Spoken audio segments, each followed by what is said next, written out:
from his studios in New York, it's time for Wake Up Call with Dan Tortora, where sports meets life.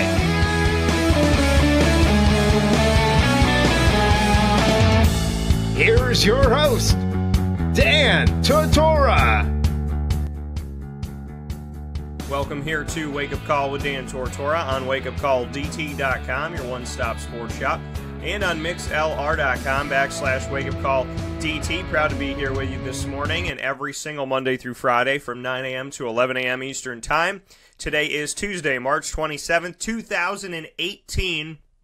Hard to believe that the madness of March has brought us already to the Final Four, but we are here. We're going to talk about that and so much more in today's morning menu.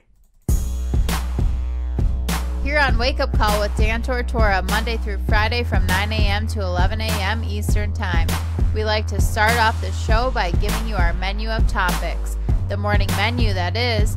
Live now with the morning menu is Dan Tortora.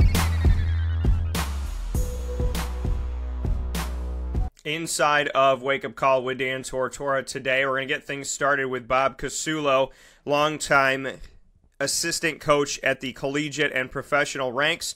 Then we'll move in to the second hour of the show where we will discuss Matthew Moyer's departure from Syracuse and why this broadcaster was not surprised at all in the move that happened. Kind of the writing was on the wall throughout the season this season, and especially in one of my most recent conversations with Matt Moyer. And we'll end the show as we always do on Tuesday with the ingredients to success, proudly brought to you by Utica Pizza Company. So, with that being said, Bob Casullo is here with me, longtime assistant at the collegiate and professional ranks for football, but also somebody who is keeping up on everything and someone who is here today to speak on the madness of March. So with all of that being said, coming off of his birthday very recently, I want to wish Bob a belated happy birthday once again. And Bob, how you doing this morning?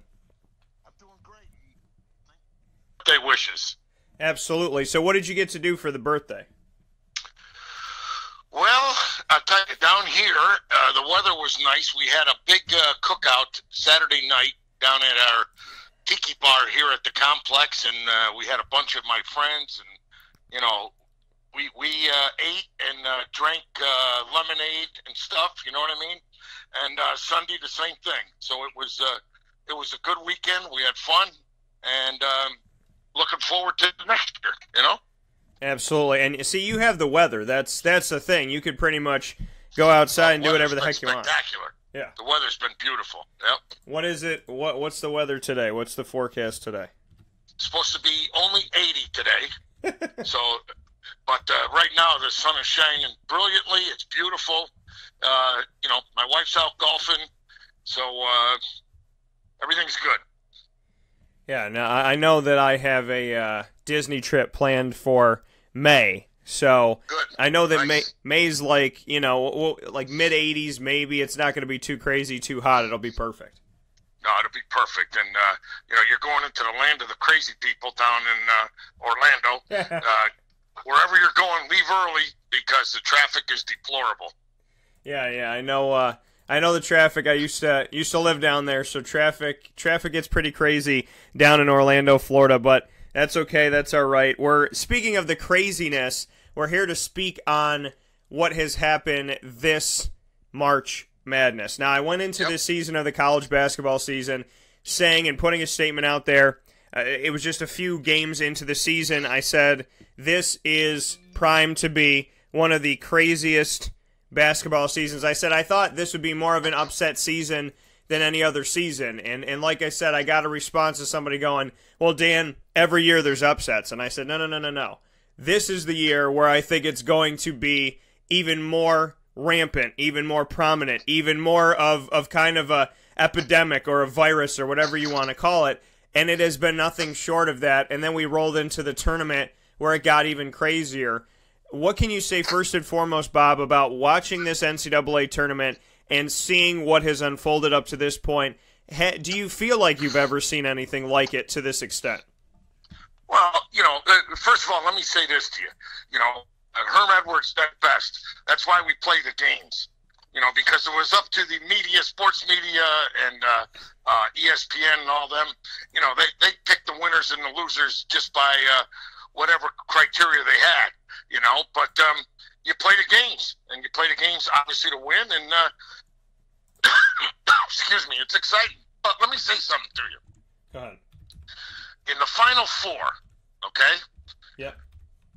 Which team has never won a national championship?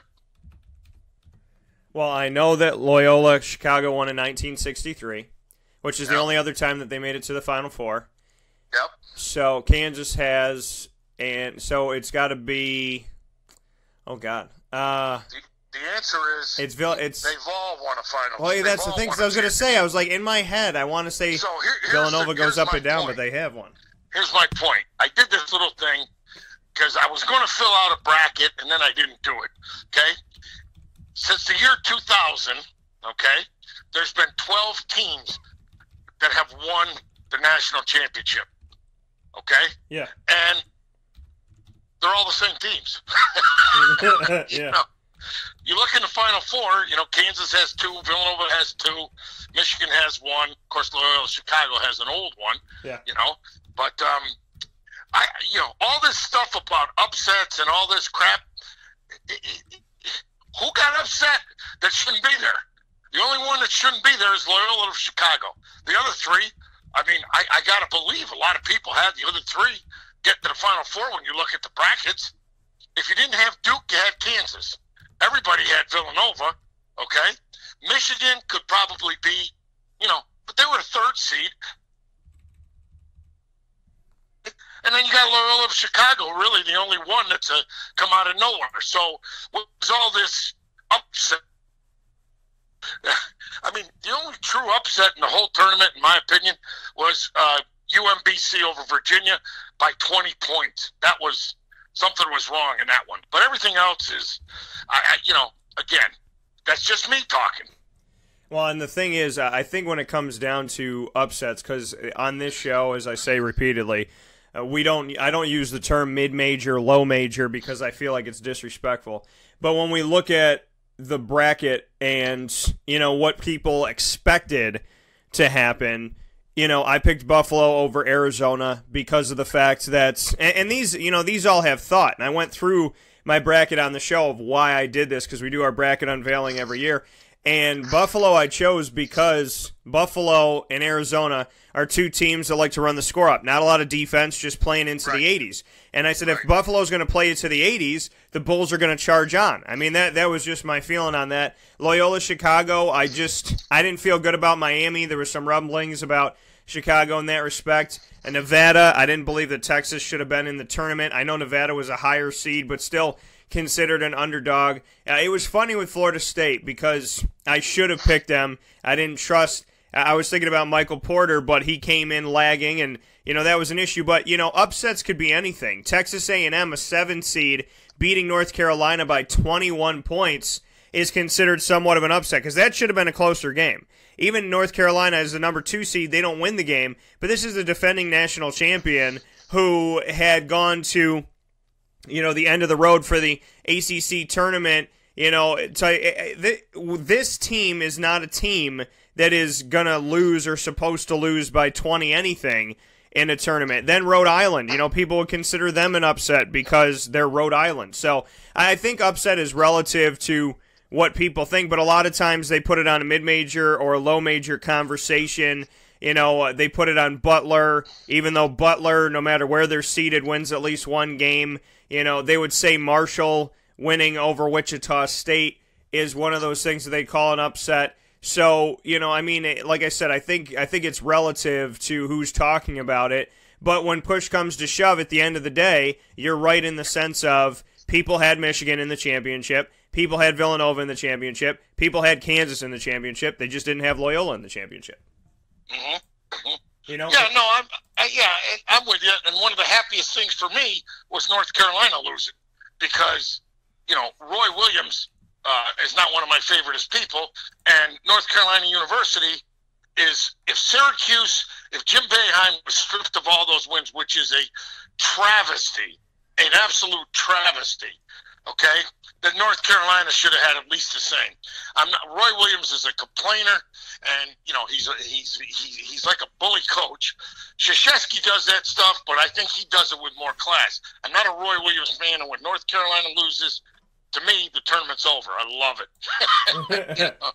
Well, that's the thing is when you look back at this tournament and you look at all the teams that were implicated in this FBI probe, Kentucky is not in the Final Four. They were a part of that. North Carolina didn't make it. Duke is in it. They didn't make it. And I kind of found that funny because people always, want to talk about conspiracy theories. Yeah, but you know what, Dan? Let me say something. Go ahead. To you. Okay?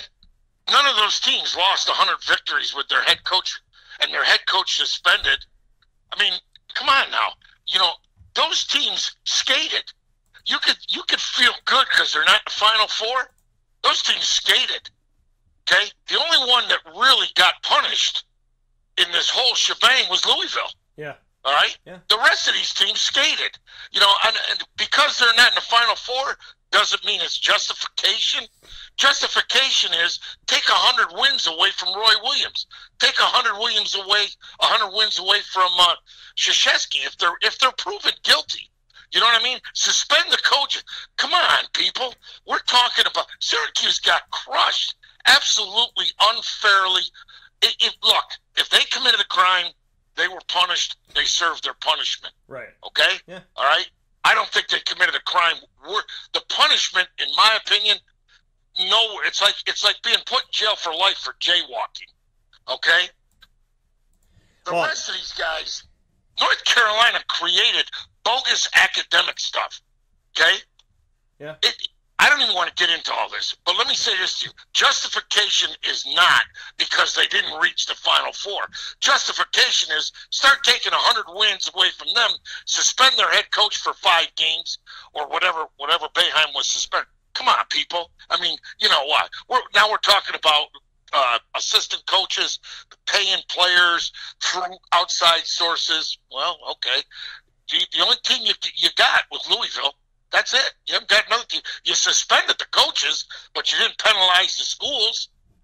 Yeah. You see what I'm saying? Well, where is the consistency here? There is no consistency. But no, there's nothing. The thing that what it comes down to is, in the sense of this, at least, we're not in a world where this championship's going to get played and then erased from history, so to speak. And I'm never for retroactive stuff, taking things away.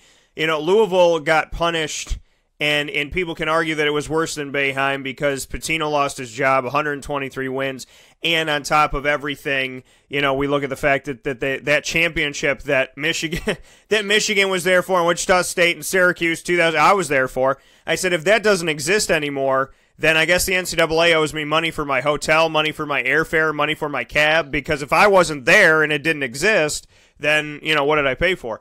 But, to look, I'm never for that retroactive thing, but they hit Louisville hard and they hit them between the eyes. But you bring up something, and what I'm saying looking at this tournament is, if any of those teams had won, then we wonder if that's tainted and how did they get there, and 5 years from now, are they going to take it away?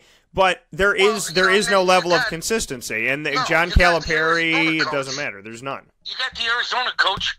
They got the Arizona coach on live audio. Okay, and supposedly he's a nice guy. Okay, and again, none of this to me reflects on character.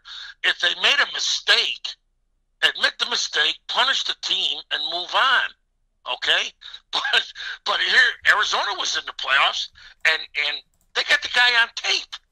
I mean, anyways, we can beat this horse to death. Yeah. Well, where are we going next? But it's just, for whatever reason, John Calipari is okay, and but let me say something about John Calipari. Go ahead. Okay. Go ahead. All right. Go ahead. I firmly believe. Okay, and I've said this for years. When backed up against the wall, everybody starts talking about student athletes. Okay? You can use those 2 words, but you got to reverse them. They are athletes, students. Yeah. Okay? And if anybody believes differently, you're fooling yourself. They are athletes, students. Now, if you categorize John Calipari and you evaluate his athlete students as they leave college, there is no higher team placing athlete students in their chosen fields, which in this case is basketball, making millions and millions of dollars. Okay? Yeah. Student athletes. Okay?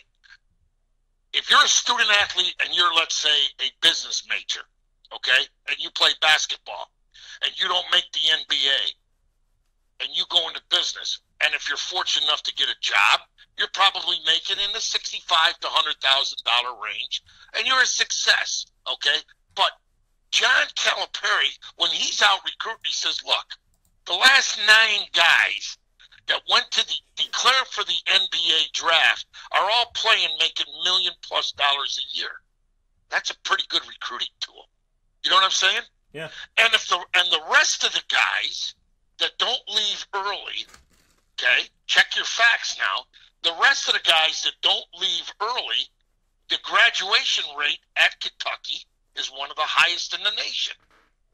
Okay? So I think the guy gets a bad rep, and I'm not a fan of his, okay? But I think the guy gets a bad rep because athlete students, okay, he has the highest success rate of going above and beyond your college experience. And you know, people go, well, they didn't get a degree. Yes, they did. They got a degree in basketball, which they chose to do, and they're making mega millions of dollars, okay? So what's the problem here? If you want to eliminate the problem, just say this. Either you don't go to college, you go directly to the pros, or if you go to college, you have to stay 4 years and get a degree before you can go to the pros. Now, I know you can't do that, okay? But if you're going to argue this point, let's get on the even playing field here. You know what I'm saying? You look at Syracuse's players that have left early for the NBA, they're not doing so well, all right? But that's their choice. They are making some money, okay? You know, in the G League, you know, a lot of them are overseas in the European leagues. Yeah. They're making good money. They chose that. They're athlete students, and they chose to continue on in their chosen profession, which was basketball, and they're making decent to good money, okay? But, you know, the student-athlete crap, you watch these ADs get on these, as soon as there's a problem, the AD gets on there and talks about student-athletes. We encourage come on, stop. You know what I mean? Stop. You're embarrassing yourself. You really are. These guys are making you mega millions of dollars. You want to solve the problem? Okay, I choose to major in basketball. I'm going to Syracuse University to major in basketball. Okay? Yeah. They're never going to miss a practice. You're going to have 100% attendance. You're going to have 100% graduation rate if they go to the pros or if they go to a G League or they go to a European league. You're going to have a much greater you're going to have a much greater graduation rate to your next profession than you will as a student athlete majoring in some business or something. You know what I mean? I don't know if I'm making sense, but I'm tired of hearing student athlete. It's wrong. It's athlete student. And that's the way it is, you know? Well, and that's, I mean, you're not going to get any fight in that sense of whether or not it's student athlete or athlete student, because it's clear. You're going to get a lot of fight. You're going to get a lot of fight from academia. Well, yeah, they don't want that to happen. Right, but the reality of it all is, you know, these kids, people come to see them play basketball. They want to see, you know, play basketball, play football, play whatever. To see them play basketball. Right, and then they pay to see them play football. Thousands of dollars, hundreds of thousands of dollars. Yeah, and yeah. So, you know, all of a sudden now we're talking about student athletes. Right. I mean, they're athletes that happen to go to school sometimes, and that, you know, and that's really what it comes down to. But to go back to John Calipari, I mean, he has found a way to use the system and milk the system, and He's not using the system illegally in the sense of Correct. you come for a year, you do this, you do that. I think that what he is doing, it's not necessarily building strong young men. It's not building young men that know what the hell to do with the money once they get the money. It's not building champions. I mean, Bam Adebayo, Eric Bledsoe, Devin Booker, Willie Cauley-Stein, DeMarcus Cousins, Anthony Davis, De'Aaron Fox, Aaron Harrison, Andrew Harrison, Enes Kanter, down the line, Trey Lyles, Malik Monk. None of these guys we talk about, well, they get in, they get millions of dollars, they get chances in the NBA. None of them are leading their teams to championships. None of these guys are going to championships. So is he building them for life? Is he building them to be a team player? Is he building them for the NBA? He's making them money. How they spend it, if they're broke at 28, if they're still playing basketball at 35, I mean, it's what are they going to do after? He's a short-term coach. He's a very short-term coach. Come here, play for me. I have a revolving door to get you out there in the SEC and in college basketball and at Kentucky to put you on the map. People seem to like my players. The NBA buys potential, and they seem to think the potential of Kentucky's higher than most. I'm going to get you in the NBA. I'm going to get you to the draft. I'm going to get you some guaranteed money. I'm going to get your parents out of the ghetto. I'm going to put you in a better place. You can buy whatever cars you want to buy. But after that, it's a giant question mark of, is he building strong young men that have a brain on their shoulders? Is he building people that are going to have the sense of how to use that money and how to spend that money and what to do afterwards? And that question mark is a giant question mark. He's definitely not building NBA champions. He's just getting guys money. Dan. He's making them money. That's all he's doing. He's not helping them set up for life. Okay, very nicely said. Now change it from basketball to a student athlete, any other profession you want. A coach's responsibility is to give the player, the student athlete, an opportunity to move on to the next level. The philosophy teacher, the business teacher, the engineering professor, their objective is to get the student to the next level. No professor, no coach of any kind is obligated to guarantee or to seek guarantees that their students are successful.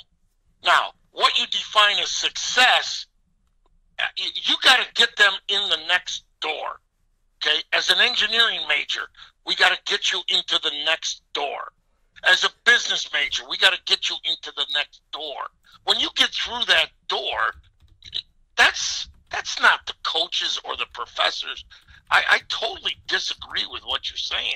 I mean, I'm not saying he has to guarantee them anything. I'm saying that he exploits them for the time that they're there. He gets them money, and he gets to stay a coach. They get to go to the NBA. But as far as being prepared for any of that, they're not spending enough time in college with any teacher, any professor, any guidance counselor who's going to help them move forward. And I think that these gentlemen, and I've spoken with former players of numerous sports about this, I think bare minimum they need to take some type of business ethics class. They need to know how to spend their money. They need to know where to put it about investments and whatnot, because the unfortunate part of this is that their money goes away. Their money goes away. You just gave the perfect answer to the University of North Carolina's investigation. They should be drawn and quartered because they did absolutely nothing to what you're saying. They put them in a bogus African American studies course so they could get an A. Now, how exploiting is that? You talk about John Calipari exploiting athletes. The University of North Carolina, what they did, quote, academically, is a disgrace. And they don't... why are you talking about John Calipari, who you initially said was legally he's doing what is legal? He has not broken any rules. No, he exploits a rule, he doesn't break it. But Roy Williams, There you go. Well, North Carolina in its not entirety. Only exploited it, they broke it, and now how did they prepare their athletes? They didn't prepare. You think the athlete's success was on their mind down the road? with what they're being accused of? Well, my question is, why did HBO run a special 2 years before the NCAA brought up anything about an investigation? Why did I learn about North Carolina from an HBO special, and then long time down the road, there's an investigation, and then all of a sudden, there's an investigation, the NCAA Committee on Infractions says, hey, we're going to make a judgment call, and then it went totally silent, and then it just disappeared. And I said to my wife throughout this whole process, Syracuse got crushed. well, as far as North Carolina, I said to my wife during this whole North Carolina process, I said, you mark my words right now. They will skate by this one. Nothing will happen. You mark my words right now, nothing will happen to this university because certain universities seem to be protected. But that's where the NCAA is in fault. This is where the questions come up on my show. This is where I want to know the answers to St. Bonaventure does something very tiny. They get smacked immediately during the season. UConn gets investigated for 2 years. They have 8 infractions. During the time they're being investigated, they win a championship. They get to keep the championship. Louisville retroactively gets attacked after Rick Pitino skates by 1 or 2 other times before that. Jim Boeheim gets treated for a paper and some money from a YMCA and breaking their own drug policy that the NCAA doesn't have. He loses almost as many wins as a guy who has recruits at Louisville at the school getting serviced by women, and some of them are underage, and then you bring up statutory rape, so somehow that's the same as Fab Melo's paper. There is no level of consistency. There is no, if you break this rule, this happens. If you break, it's kind of like, it's got to be like jail. You know, it's got to make sense. If you commit this crime, it's 5 to 10. If you do this one, it's 10 to 20. If you do this one, it's 25 to life.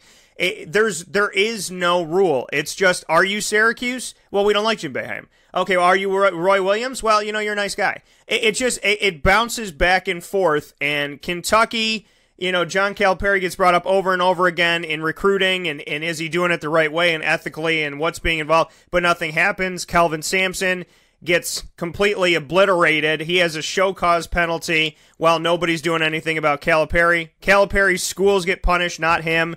Kelvin Sampson, the schools get punished, and he got punished. If I go out throughout time, even the last decade or two, speaking here of Bob Casullo on Wake Up Call, and I break down. We're listening to Tortora. No, I'm saying, listen. You and I both are talking about this thing, and when you break it down, Bob, there is no level of consistency. There's no, if you break Rule A, then punishment 1. If you break Rule B, then punishment 2. That doesn't happen. All right, listen, let's move on, but I'm going to leave you with this question to ask your listeners. Okay. Okay? Yeah. Who is the NCAA? Okay? I don't want you to speak up. I'm not going to say anything. I just throw out to your listeners who they interpret when you say when the term NCAA comes up. Ask your listeners, okay, what do they envision as the NCAA? Who are the NCAA? Now, what's the next topic? Well, let's get back to the tournament in Loyola Chicago. Your thoughts on what this team has accomplished. They played their first 3 games to victories by 2 points or less, won 3 games by a total of 4 points, always found a way at the end, and then when they had an opportunity to get to the Final Four, they win by 16, so they're surging and getting even better as time goes by. Thoughts on Loyola Chicago? Well, what's interesting was their first game they won was against Miami, so I'm down here reading the Sun Sentinel paper, and they're like, Miami, you idiots got beat by Loyola Chicago. Miami, how could you get beat by 11 seed? Well, guess what, Miami? Yeah. They're pretty damn good. You know what I mean? And it wasn't the Miami team saying that or the Miami coach, but, you know, that's the perception from the media that, like I told you before, they want to win the tournament on paper instead of on the court. So, you know, this team turned out to be pretty good. You watch them play. They're a good team. Their center, the big kid, I mean, he does a lot of things for them. I like the way they rush the basket. They rebound. I don't have statistics in front of me. To be honest with you, I don't watch basketball, but I watch the tournament. The way they rush when the ball goes up, I don't know. I would like to know of the 4 teams in the Final Four who has the most offensive rebounds in the tournament. And you don't have to look it up now, but I envision, I see them when that ball goes up, they're rushing to the basket to get the rebound. And, that's how you win games, Yeah, I mean, and the thing is that this team, it comes out of the Missouri Valley Conference. This is where Wichita State used to be. And the conversation of, well, who's the next team up without Wichita State now that they're in the American. And I just find it kind of interesting, 2 things. Number one, that Wichita State came out of there before and went on to the Final Four, and now we're seeing out of the Missouri Valley once again, and here's a mid-major, low-major, the disrespect. Wichita State comes out of that conference, goes to the Final Four in 2013. Loyola comes out of this, goes to the Final Four this year, and has already won a championship. Secondly to that is kind of something ironic. When Wichita State came out of that conference and made it to the Final Four, Michigan was there. And now that Loyola's making it out of the same conference, Michigan's back. And I just find that, it's just kind of strange how sports seems to work a certain way. Yep. But the Missouri Valley Conference, Bob, I mean, there's some talent in there, and when somebody leaves that door open, another team rushes right through it.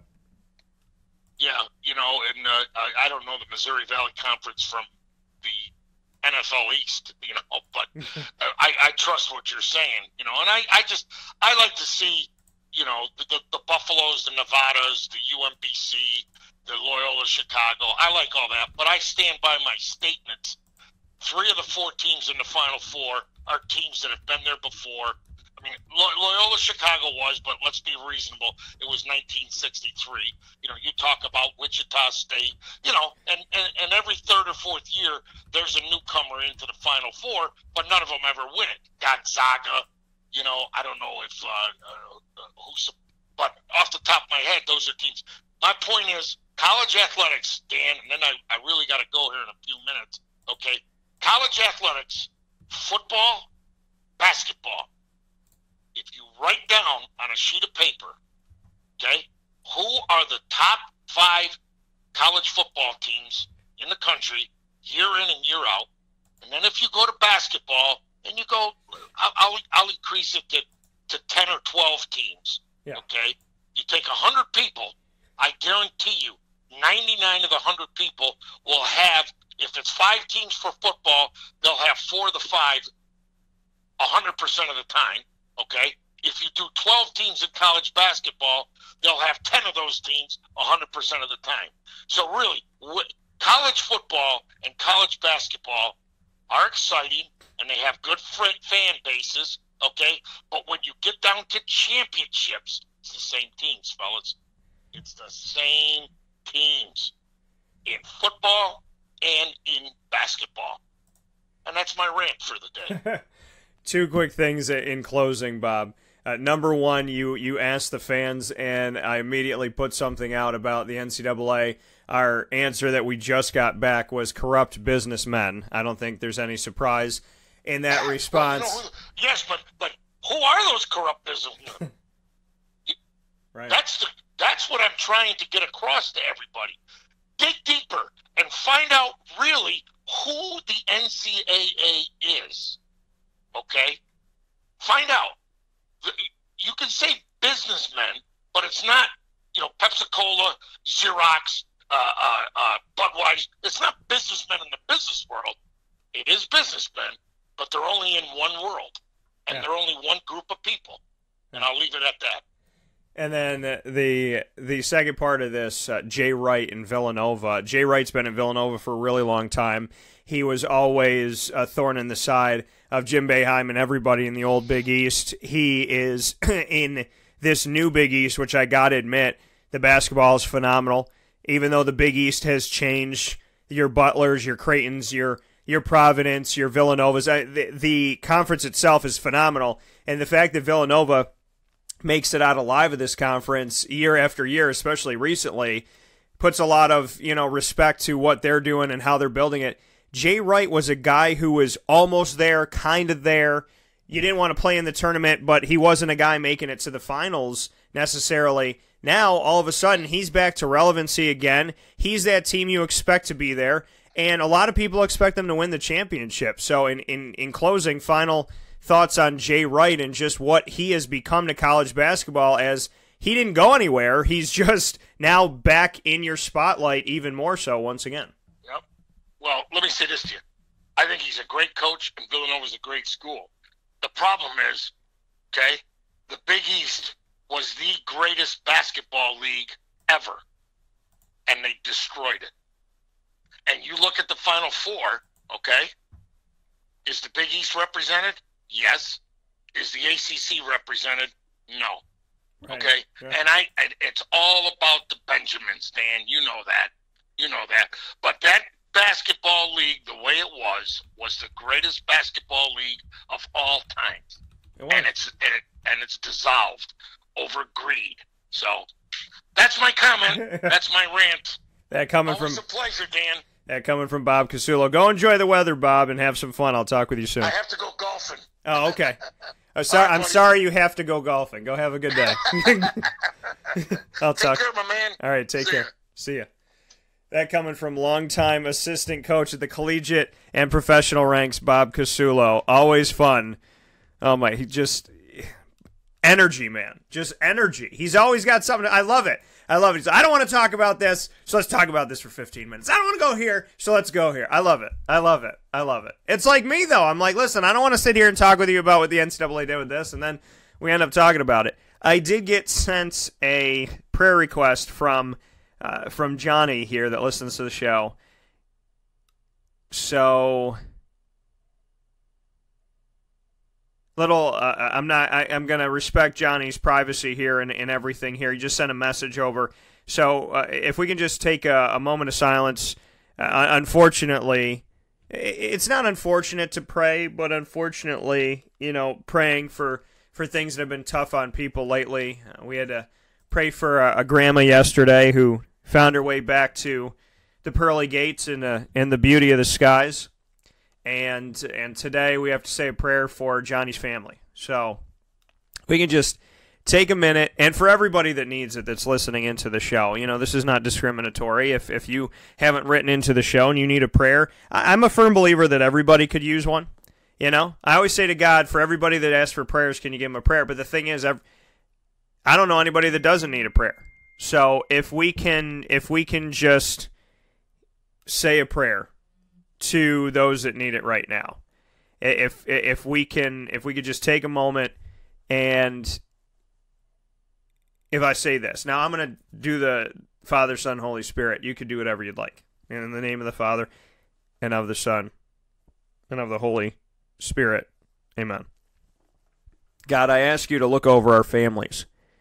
I ask you to look over our friends. I ask you to look over what we are doing in our lives, to look over us, to help us, to guide us to do the right things, to help us to know right from wrong, to help us to follow you. And when we don't know where we're going and we don't know what we're doing and we feel completely confused, to trust in you, to trust in your power, to trust in your knowledge and your wisdom, and that no matter how high the hill is to climb, no matter what the barbed wire is, no matter what the electric fence, whatever comes from our lives and whatever is thrown in front of us, may we fear no electric fence, no barbed wire, no hill, no mountain, no valley, no body of water, no nothing. May we understand that the trials and tribulations that we are living through here in this world are not meant to break us, but they are meant to strengthen us. That they are not meant to take us down, but they are meant to build us up. And so for Johnny and his family, may you guide them to make the best decisions, the right decisions, and may your hand swoop in and help what is best for everybody involved to happen. May your hand always be a part of this world. May you always have a hand in everything in this world, and may you save us and help us to do what is right, to do what is best, and to do what is good, what is just. We say that evil prospers, that the bad gets away with everything. Lord, help this to be the last time that we make a statement like that. May it not happen in Johnny's life. May it not happen in my life. May it not happen in your life that's listening. God bless each and every single one of us. And may we live our lives to the best of our abilities every single day. And never, ever, ever forget about the importance of God, the love of God, the strength of God. And that if we are on God's team, we will never lose, no matter how bleak it looks. In the name of the Father, and of the Son, and of the Holy Spirit. Amen. I thank you for that time. We'll take a step aside here on the show for a fast break, and we'll come back with more in just a moment. This is a wake-up call, fast break. Carvel DeWitt, it's what happy tastes like. Do you know why? Because we make ice cream. Creamy, rich, flavorful ice cream. Not yogurt or ice milk like some of our competitors. Ice cream. Fresh, by hand, daily. For the calorie conscious, we have something new for you. Our new Carvelite. Same great flavor, creaminess, and texture of our regular ice cream with only 35 calories an ounce. So whether you want an ice cream cake, flying saucer, dasher, carvalanche, hard or soft ice cream, we will satisfy your craving with our fresh, handmade regular or new Carvelite ice cream. Carvel DeWitt. It's what happy tastes like. Clothing that will change with you without you having to change. DreissiglLady.com, DREISSIG Lady.com. With the Bamboo line Relax Fit clothing as well as the Athletic Fit clothing, DreissiglLady.com is fit for any woman, any time of the day, anywhere. Whatever you're doing, whatever your day commands of you, command yourself to feel comfortable in Dreissig Lady Apparel. DREISSIG Lady.com. For all the women out there, feel good in what you're wearing. And don't feel like you have to constantly change throughout the day. Whether you're a stay-at-home mom, a business owner, going for a jog, going for a meeting, or just relaxing at home, DreisigLady.com is the right fit for you. DREISSIG Lady.com.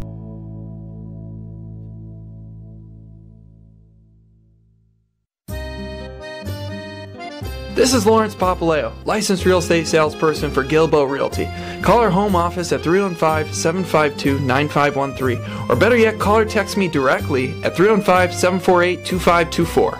Let me ask you a question, Lawrence. If I needed you to help me buy a house, find the right place, could you help me do that? Joe, I'll help you find your dream home. You don't ever say my name on the radio, never. If I needed to sell a house, could you help me go about that the right way? Yes, I can.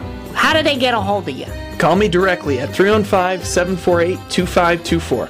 But you also do the commercial property. So if I got a business, couple businesses, got to take one here, move it over there, do this, do that, are you going to help me buy and sell my commercial property also? Yes, sir. I like that. What's my name again? I have no idea. Absolutely, but they need to know your name, so give it one more time. This is Lawrence Papaleo, licensed real estate salesperson for Gilbo Realty. My phone number is 315-748-2524. Why don't you tell them your name one more time and that number so we can jot it down? This is Lawrence Papaleo. Call me or text me directly at 315-748-2524. I'm George Townsend of Honda City with some good advice when buying a new car. The true cost of owning a new car is determined by the appraised value when you trade it. No vehicle appraises higher than a Honda. Next, look for low APRs and deep discounts. You also want low maintenance costs and great fuel economy. That's why my advice to you is to buy a new Honda. Looking pre-owned, visit our Honda Certified Used Car Center. Honda City, 7140 Henry Clay Boulevard, Liverpool, or HondaCity-CNY.com. It would be a pity if you don't shop at Honda City.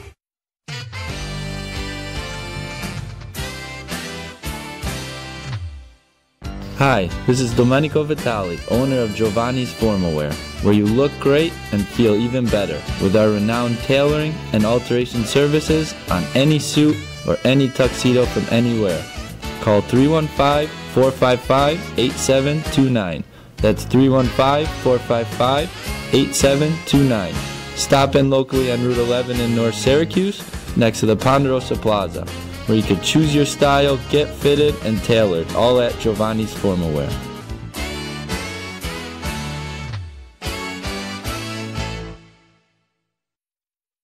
Welcome back here to Wake Up Call with Dan Tortora on wakeupcalldt.com, your one-stop sports shop, and on mixlr.com/wakeupcalldt. We already got phone calls coming in here about what's been going on with what we did at Chick-fil-A. So I apologize for the longer commercial break here, but just trying to make sure that everybody is ready for what's coming up this Wednesday. This CNS girls lacrosse special that we did at Chick-fil-A yesterday will run tomorrow morning to start the show. So CNS girls lacrosse special will run Wednesday, March 28th, beginning at 9 a.m. Eastern Time on mixlr.com/wakeupcalldt inside of the show. So Wake Up Call is going to come in, you're going to hear me, and then we're going to get into that. And you're going to actually hear a question on there about my cousin Franny as well, because my cousin Sammy played for CNS girls lacrosse, and now she plays for the University of Albany, and then her younger sister Franny is playing as an 8th grader for girls lacrosse at CNS now, and so she's going to be included in there as well. There's a little shout out to her because Franny came out, and her and Sammy look like the same exact person right now. It's pretty uncanny. So if you would like to listen in, and you definitely should, Chick-fil-A and I are doing a partnership that just began here in March. I feel overjoyed that we have this connection and appreciate it very much. I've loved their food forever, and there's something about Chick-fil-A. There really is, and it's something special about the food and my pleasures and the way that they treat people. And the owner-operator who was on the show the day after they opened, Jim Sikowski, he's just somebody that I really appreciate being around. And our conversations that we've had have just meant a lot to me, and what he stands for and what he's about and what I stand for, what I'm about, appreciating people and being positive toward others and putting God first and all of that. So, it means a lot, and it goes a long way. So, with that being said, Chick-fil-A and I are doing a monthly show every single month, and we're going to do it with CNS as far as their athletic department and their programs. So each month will be out there. This month, March 2018, was the jump-off month. So we did our first ever broadcast from live on location there yesterday. And what we do is we do it live for everybody that's there in the building, so that there's a benefit of coming and eating at Chick-fil-A and coming to see us live, because you get to hear it first and you get to be a part of the show. And then immediately after we do that live broadcast on location, we will bring that to the airwaves for everybody to hear it that wasn't there. So, I've done this with the Wildcat Sports Pub with West Genesee, and we continue to do that every month. We've taken that model and put it at Chick-fil-A with CNS, and our first one is the CNS girls lacrosse team. So you are going to hear from Olivia Messina, Caitlin Lippert, Jess Foley, and head coach Lloyd Hamilton as the team eyes their 8th ever title this year. And I'm very excited for the opportunity to have them on the broadcast tomorrow morning. So we'll start off Wake Up Call on Wednesday, March 28th with the CNS girls lacrosse team live on location show that we did at Chick-fil-A. So you'll get to hear from them at Chick-fil-A, and you get to hear, the sounds of Chick-fil-A all around us, which is pretty awesome and pretty cool. So with that being said, just wanted to let you know that, and let you know why we took a little bit of an extensive break this morning, because we were fielding phone calls and questions on how the show is going to be on and how people can listen and what time they should be listening into the show. So with that being said, let's jump back into this morning menu and what's going on here. I put a poll out on social media, and that poll was, what do you think, Syracuse fans, following this season regarding Tyus Battle? Does he stay or does he go? 55 of you have voted, and 62% of you have said Tyus stays. 38% of you believe that he will go on to the NBA. So we got almost 60 votes coming in this morning just on Twitter alone, and you have said that Tyus will stay as opposed to Tyus leaving. So I'm putting it up on Facebook right now to see what you all think there and to get a gauge of this. So what do you think, Syracuse fans, following the season regarding Tyus Battle? Will he stay or will he go? The majority of you right now believe that Tyus will return to the Syracuse team this season. Here are the reasons why I think he should stay, and we'll go back and forth with this thing. So we'll talk about Tyus here to round out the first hour of the show. So as far as Tyus Battle, I want to take a look at his numbers. Now, in his true freshman season, which was 2 seasons ago, Tyus was one of 5 scorers. That was where he was. It was him, it was Andrew White, it was John Gillen, it was Tyler Lydon, it was Torian Thompson. He was one of 5 scorers. This year, he was asked to be the guy.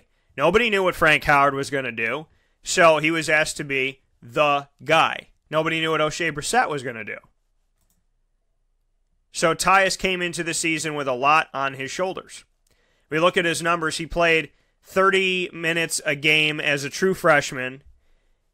He took about 8 or 9 field goal attempts a game. And he had 11 points a game. 11 points a game, 1 turnover, 1 steal, 1.7 assists, 2.1 rebounds. This season, he goes from 30 minutes a game to 39 minutes a game, pretty much playing the whole 40 minutes most games. He takes 16 shots a game, doubles his shots that he takes per game, elevates himself to 19.2 points per game. His turnovers go up a little bit to 2.4.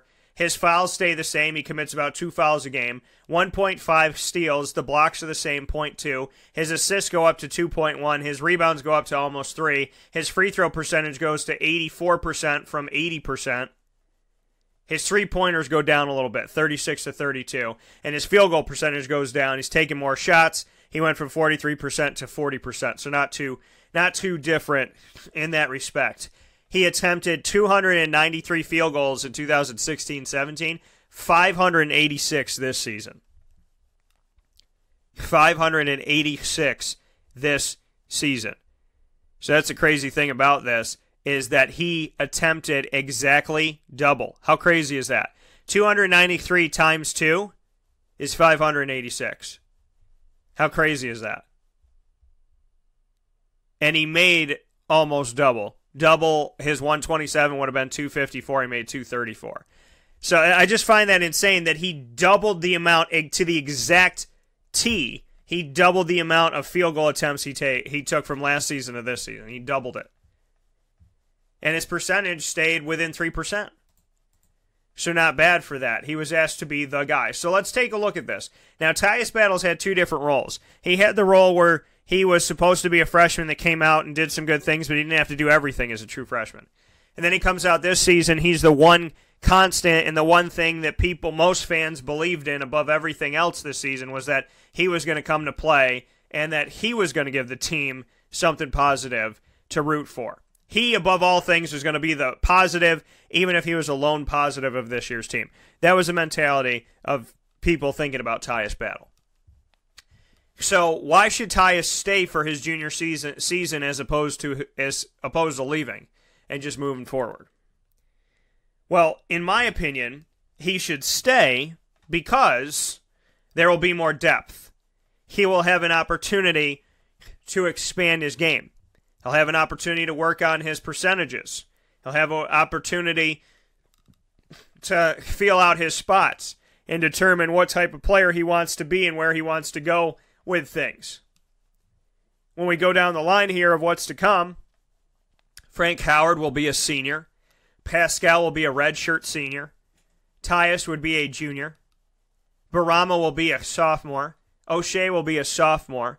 Howard Washington will be a sophomore. Marek will be a sophomore. Elijah Hughes will be able to play on this team. He's a sophomore right now. He had to sit out this season after transferring. He's only played 1 season in college basketball, so he'll have 3 years to play. He only played 1 season for East Carolina. So he has an opportunity. And Buddy Boeheim, Darius Baisley, Jalen Carey coming in. So you got Frank Howard and Jalen Carey bringing the ball up.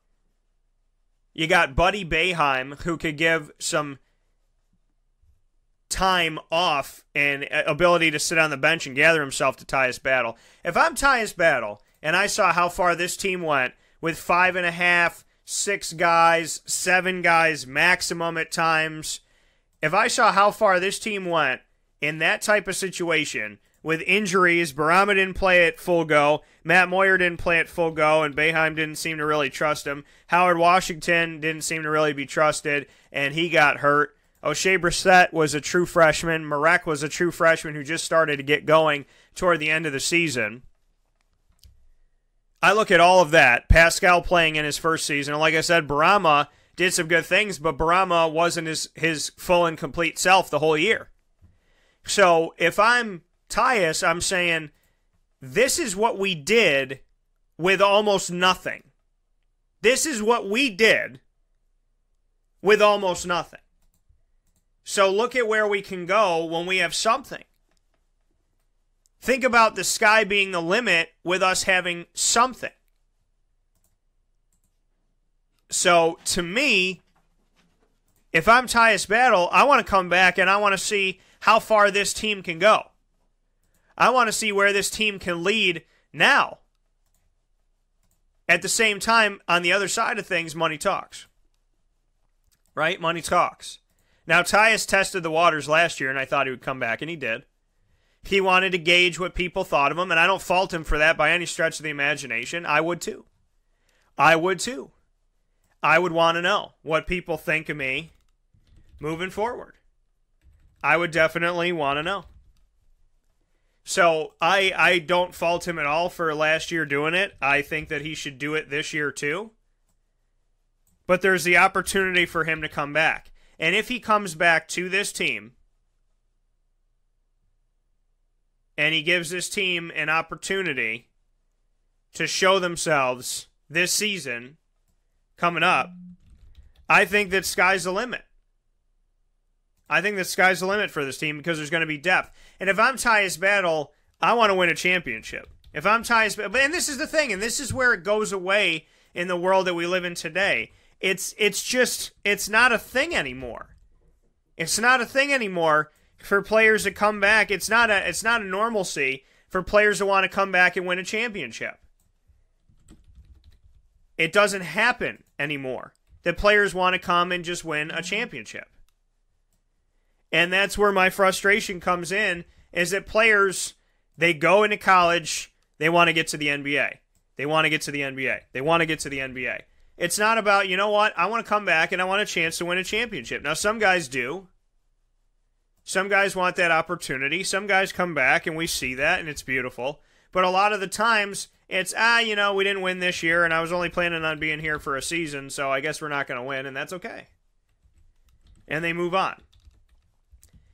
For me, I would love to see Tyus come back and show what this team can be now. What this team can develop into now. That would be amazing to see. Because we're working with a team that did so much with so little, and now there's going to be some reinforcements coming onto the team. There's going to be some help and some aid coming onto the team. We know Syracuse has 2 centers in Pascal and Barama. We know that they have a guy that can bounce around in Marek Dolezaj. We know that O'Shea Brissett is going to help out that forward position, and he's going to create opportunities and offense for himself. We know that Howard Washington and Jalen Carey could bring a lot of depth to Frank Howard. So we see all of that. We see all of that. And then Tyus having Buddy Boeheim. And then Darius Baisley being another forward on the team. If Darius Baisley is everything that people are hoping he's cracked up to be, you put him with O'Shea and Marek, and now we're arguing that this team is going to create for itself one of the best things we've seen in a long time at Syracuse. Potentially some of the best depth we've seen at Syracuse.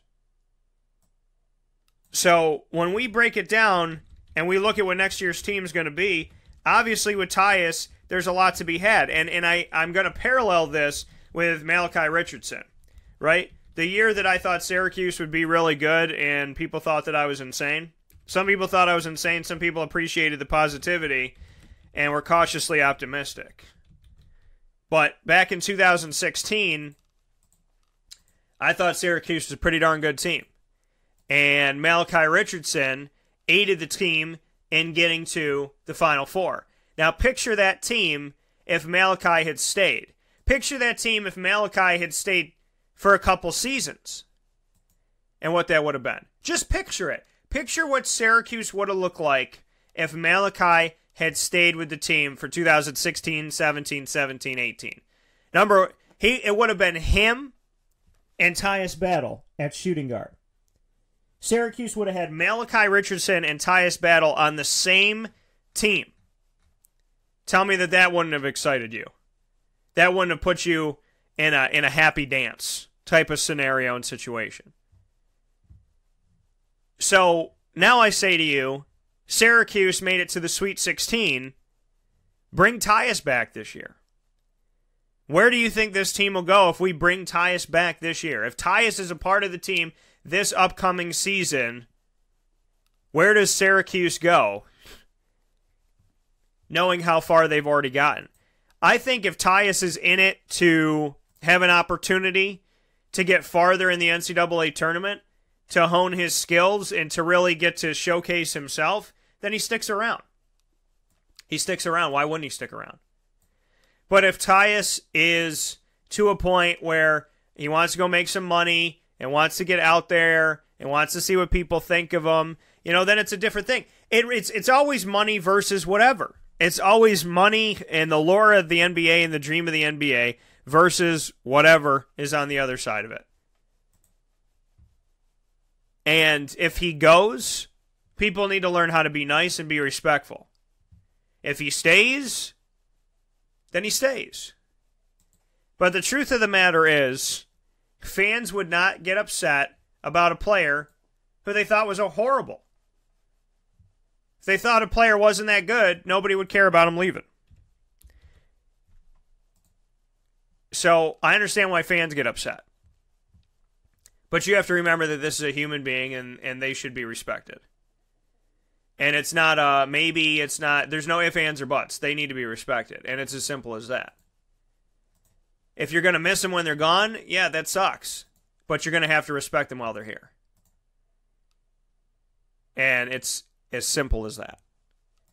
Tyus Battle is going to do what Tyus Battle wants to do.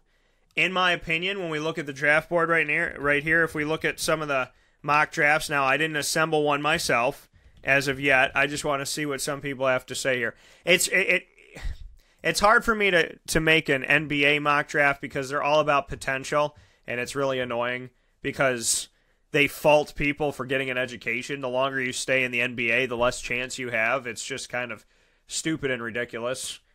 But right now, if I look at what some of these mock drafts have, there's no first round for Tyus Battle. Some of them don't even have him in the second round. So, for me, yeah, he can go there and things can change. People can see him play and their mind can go to the, listen, this guy's going to be this and he could be this and we saw him do this. We didn't expect him to do that. Because in other mock drafts, he's the 27th pick to the Boston Celtics. In some mock drafts, he's in it. In other mock drafts, he's not. But is it time for Tyus to leave? I think if Tyus gave some more time, it would behoove him to do so. Because if we look at Syracuse players in the NBA right now, I'm going to do that. Syracuse players in the NBA to show you where people are at right now.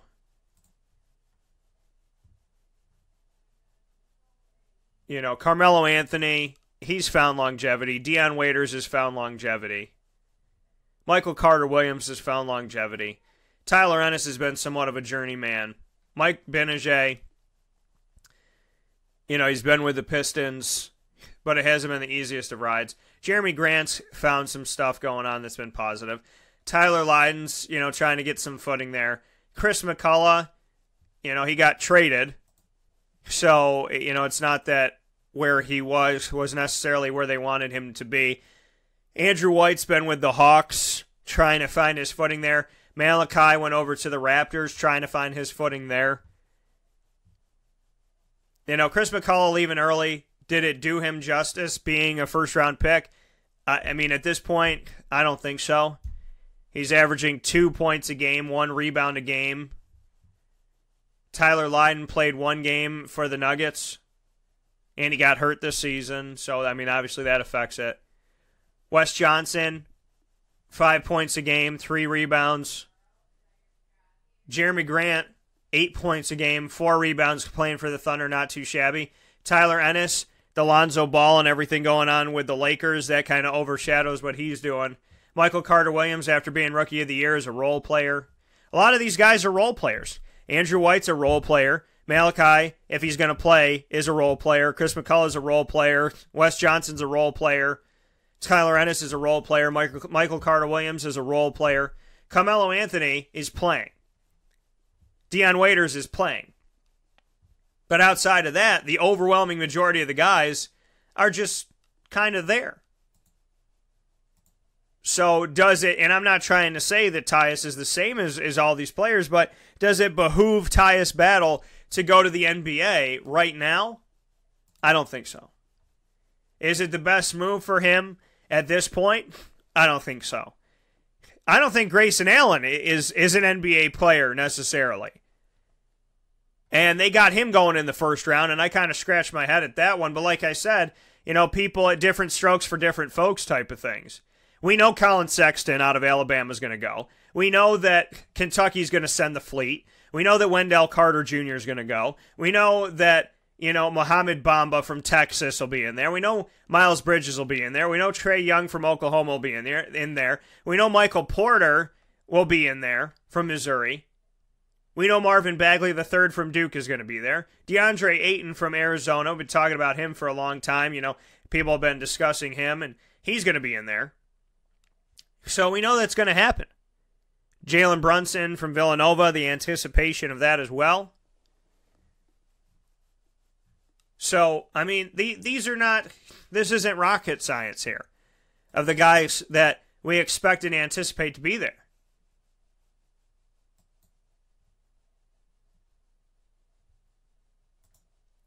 But Tyus Battle, in the whole scheme of things, does he make sense to go?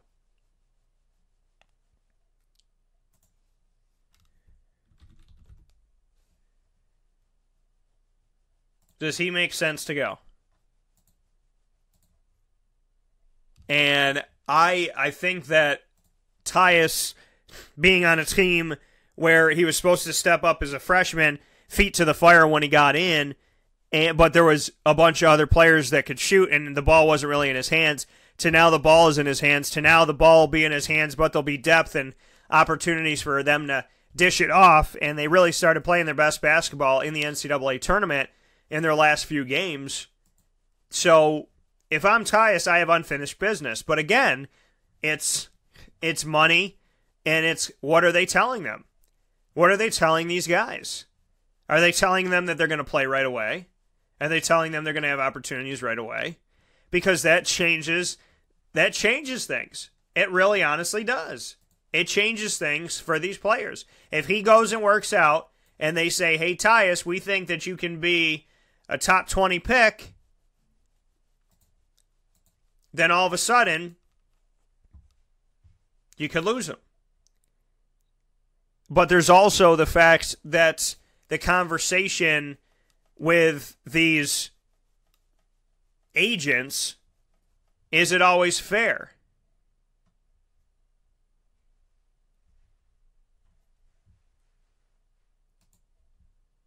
Because they seem to say whatever they want to say to make that money. And do some people get misled? I think so. Do I know some people that I feel like have been misled? Yes. Well, like I said, I mean, we look at the Syracuse players that are in the NBA right now, and outside of Carmelo Anthony and Dion Waiters, it's role. Maybe Jeremy Grant, you can argue out of that, but Michael Carter, role player, Tyler Ennis, role player, Wes Johnson, role player, Chris McCullough, role player, Malachi Richardson, role player, Andrew White III, role player, Tyler Lydon, we'll see.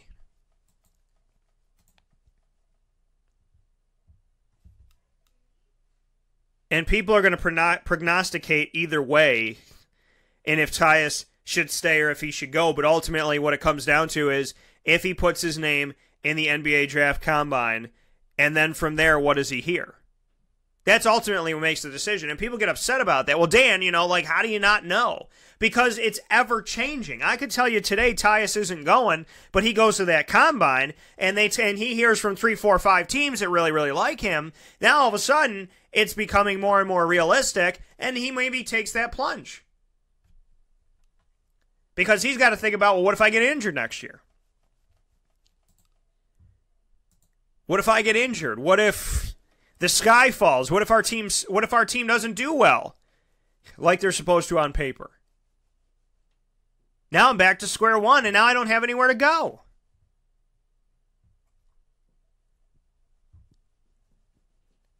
So that is an ever-changing, ever-evolving thing.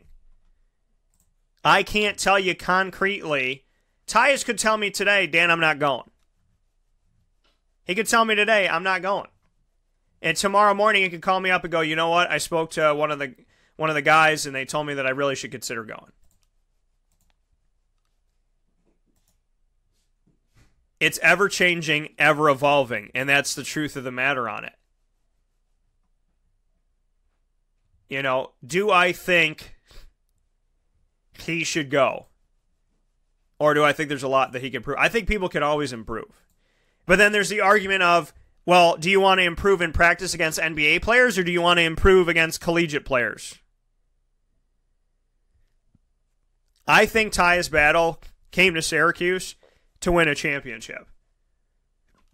I think Tyus Battle is intelligent. And not that others weren't. But I think that Tyus is more so clicked in, more intelligent in the sense of, I don't know if he's going to believe somebody that's throwing him BS. Where I think some BS has been thrown at some other guys, and the lore of the NBA just kind of overshadowed things. Not that they weren't intelligent to it, but that they just kind of sat back and saw this opportunity, and, the opportunity, the bright lights. Somebody tells them that they're great, and they say, okay.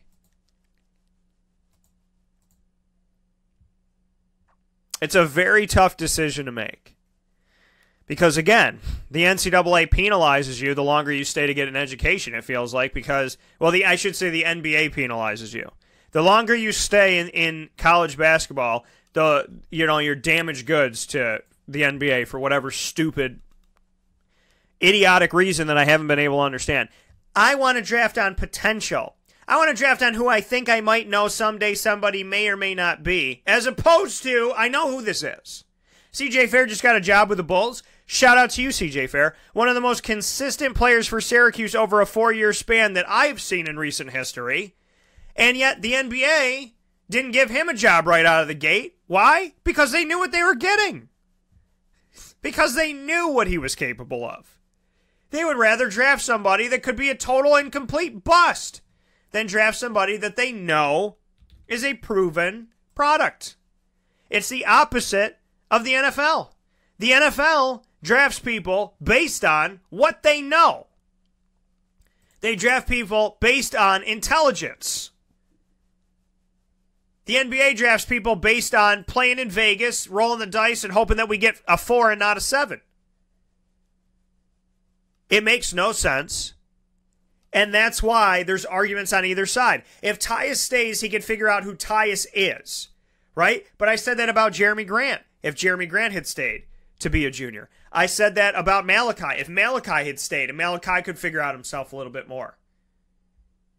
because Malachi was in Sacramento, not a lot going on there. Now he's in Toronto, but not necessarily the guy that Toronto's leaning on for anything.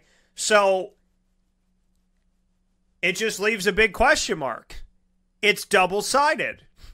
There's the end of, if Tyus stays, Tyus can figure out who he really is, who he really wants to be, because he's had different roles the last 2 seasons. Now he could decide, hey, coach, I'd really like this to be my role. Or the coach could say to him, Boeheim could say to him, you've done this for me, you've done that for me. Now let's sprinkle both of them together and see what we make out of this. It's one more run with Frank Howard because Frank is going to stay. Barama, God willing, with surgery and everything, he's going to get better. Pascal is a 7'2" free throw shooter that makes free throws. He can get better with his hands and keeping the ball up and confidence. So you know you're going to have at least 2 centers. You know you're bringing in Darius Baisley. You already have O'Shea Brissett. You already have Marek Dolezaj. You're bringing in Jalen Carey. You're bringing in Buddy Boeheim. You know you have Frank. You know you have Howard Washington potentially to back up Frank as well. Tyus went from, there's 5 people shooting and I'm one of them, to I have to be the guy, to now, after our success, we can decide this depth. We're going to definitely have 2 point guards. We're going to definitely have 2 shooting guards. We're going to definitely have multiple forwards. We're going to definitely have 2 centers. So if he likes that, and he believes that they can get far, then he stays. But if he goes to the combine and they think he's a top 15 pick, then maybe he goes. It's all contingent on what people say to him and what he sees as truth and what he sees as non-truth. If you're asking my opinion on what Tyus Battle should do, I would love to see him stay. Because this team impressed the hell out of me this year, and I can only imagine that they should get better next year. So if it's up to me, Tyus staying is something that Malachi didn't do. And I would love to know what that looks like. We'll take a step aside here on Wake Up Call with Dan Tortora and come back on somebody who is not staying with Syracuse, and that's Matthew Moyer in just a moment. This is a wake-up call fast break. Gear up with the real deal at Dreisig Apparel, creating what people are going to see and learn about you before they even meet you. Gear up for what you need for your team, business, or event. To look professional, look good, and feel good, outfit yourself at DreisigApparel.com. That's DREISSIG Apparel.com. The only place to gear up with the real deal. What's the universal language of a fan? Clapping your hands. With Fan Hands, the ultimate sports fan accessory, find your team color, slip them on, and start cheering on your favorite team with 11 different colors, always in stock on fanhands.com, where you'll find the ultimate sports fan accessory. Real fans wear Fan Hands. For all of us that have always wanted our favorite restaurant to come to us, it's now a reality in Central New York with It's a Utica Thing, with Utica Pizza Company bringing their wonderful recipes that they've handed down through generations to you, to your event, to your business, to your home. It's a Utica Thing, proudly bringing Utica Pizza Company on wheels to your location. Call 315-738-8946. That's 315-738-8946 to bring Utica Pizza Company to your doorstep with It's a Utica Thing. Welcome back here to Wake Up Call with Dan Tortora on wakeupcalldt.com, your one-stop sports shop, and on mixlr.com/wakeupcalldt. Proud to have you here inside of the broadcast every Monday through Friday from 9 a.m. to 11 a.m. Eastern Time right here on mixlr.com/wakeupcalldt. Got a lot of comments coming in from you and your thoughts on Tyus Battle. We got some more votes coming in here, so let's see where we're at. So the majority of you on Twitter have said that you believe that Tyus Battle is going to stay. Let's see where those numbers are at right now. So 63% of you said Tyus stays, 37% said he goes, and then I just posted it onto Facebook in the Syracuse Orange Empire. which is a group that my Wake Up Call with Dan Tortora page is connected to. And the overwhelming majority of you said that you believe that Tyus stays. And we got some comments coming in. Christina said this question's really difficult to answer. Joe said, I predict he's staying. He seems like a much smarter kid than most that we've had on that topic. Besides, he's not ready at all. Needs to work on his inside game and shooting from beyond the arc. Christina replied, a friend of mine was at Varsity Pizza yesterday. Brissett and Sidibe came in. They went to chat with them, and they said to Brissett, I hope you're staying, and he said, I am. Any conversation that I've had with O'Shea recently leads me to believe that he's staying. So Don said, Syracuse is loaded at the guard spot. If he stays, that'd be pretty cool, but he's probably going to test the waters and hire an agent and get picked in the second round. So, your thoughts are going back and forth here on Tyus Battle. I said, I think he should hone his skills. I've said that before about other guys. I think if Malachi had stayed at least another season, he could have honed his skills and not been a role player. And I think the same thing about Tyler Ennis. Instead of being a backup point guard, he could have been a starting point guard. And there's nothing to say that they can't do that after the fact. It's just... I feel like there was a lot left in the tank with Tyler Ennis. I feel like that there was a lot left in the tank with Malachi Richardson. I think that there's something left in the tank here with Tyus Battle. So we shall see. We shall undoubtedly see. I think it would behoove him to stay. I think Syracuse becomes potentially one of the most dangerous teams in NCAA Division I men's basketball next season if he stays. The way it stands right now, Frank Howard will be on the team as a senior. Pascal, a redshirt senior. Battle, a sophomore. Barama, a sophomore. Battle, a junior. Pardon me on that. Barama, a sophomore. O'Shea, a sophomore. Howard Washington, a sophomore. Marek Dolezaj, a sophomore. And Elijah Hughes would be coming off of sitting out a year with 3 seasons to play for Syracuse. So there's Elijah Hughes as well in the backcourt. So you got Elijah Hughes, Howard Washington, Jalen Carey, Frank Howard, Tyus Battle, and then you got Buddy Boeheim you can move around, and you have Darius Baisley that's going to be inside with O'Shea and Marek and all of that. So, if this team who has cared about each other became all about themselves, which I don't anticipate, then you might have some issues. But this is a team that didn't have depth that made it to the Sweet 16. Now you put depth on the team, and I think you create a team that, if they could play unselfishly, can do a lot of amazing things and really become something great. Then you could say one night was Baisley's night, and another night was O'Shea's night, and another night was Tyus's, and another night was Frank's, and another night was Buddy's, and then we go on from there. So in all honesty, I think that is the team that, Syracuse fans are obviously hoping and wishing for. I think that that's a given. But ultimately, it makes sense. If Tyus stays, then he's going to have more to work with and more opportunities to get farther. They've already shown what they can do. They've already shown what they can accomplish when people don't think that they can do anything. Now let's see what they can do when they have a bunch of people in the room, a bunch of people in the building. What can they do after that? That's what I'm excited to see, and I think a lot of fans are excited to see that is, what can this Syracuse team really prove to be when they have the opportunity to have their depth and move forward with depth as opposed to having to just, deal with a starting 5 and that was it. When you actually put some backups on this team, every position is going to have at least one backup. Syracuse hasn't had that in a long time. You look at the scholarships and the guys leaving and the NCAA and all that stuff. This is going to bring some normalcy to the team for the first time in a long time if people stick around to see this thing through.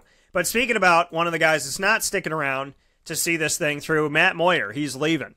And no surprise to me at all that Matty's leaving.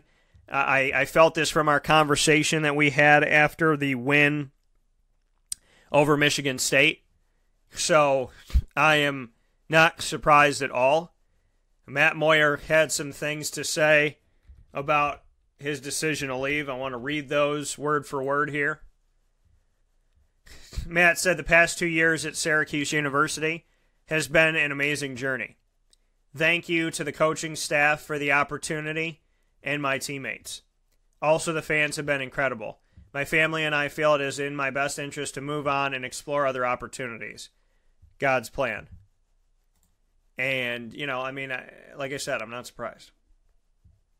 I'm not surprised at all. Because I think that this is where we are. I think that we've gotten to a point where, Matt Moyer just wasn't going to fit into this. Boeheim didn't seem to have a lot of faith in him out there. And it just came down to, this team moving forward.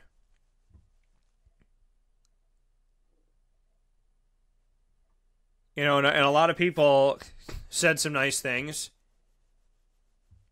And some people did not. Vince said, "You've been the ultimate teammate and representative of Syracuse. Thanks, and all the best to you and your tremendous family. I'll be rooting for you wherever you go." DC said, "Ditto." Chuck said, "Also, please ignore the one or two quote-unquote fans who can't appreciate all you did and are apparently miserable in their lives and probably couldn't dunk on a Nerf rim." Chuck's following me and everything I've said on the show to the nth degree at that point. They'll never walk in your shoes but become Twitter tough guys, thinking it makes them cool. Real Orange fans love you. Sean agreed with that. Will said, "Good luck, Matt. You have class and earn everyone's respect. You'll be doing big things wherever you go. Best of luck. Please keep us updated so that us fans can support you and can follow your career." Katie Kalinsky, who's been on the team, she put hearts in a prayer. Will said, "Hate to see this. He's a great kid. Bleeds orange. Wish him the best. He'll do big things." Chuck said, "Life is short and you need to be happy." Mike Cathcart and the Cathcart family, who've been listening to the show for a long time, they said, "Best of luck, Matt. We'll miss you. Do what's best for you. You'll always be welcome back. Forever Orange." Otto's Grove said, "Best of luck to you." Mark said, "Once an Orange, always an Orange. Good luck." Tom said, "Sorry to see you go. God bless you." Orange Bias said, "Love the energy you brought to the court. We'll miss that." Jim said, "Best of luck, Matt. You will be missed. You are a great ambassador for us. We'll be rooting for you." So,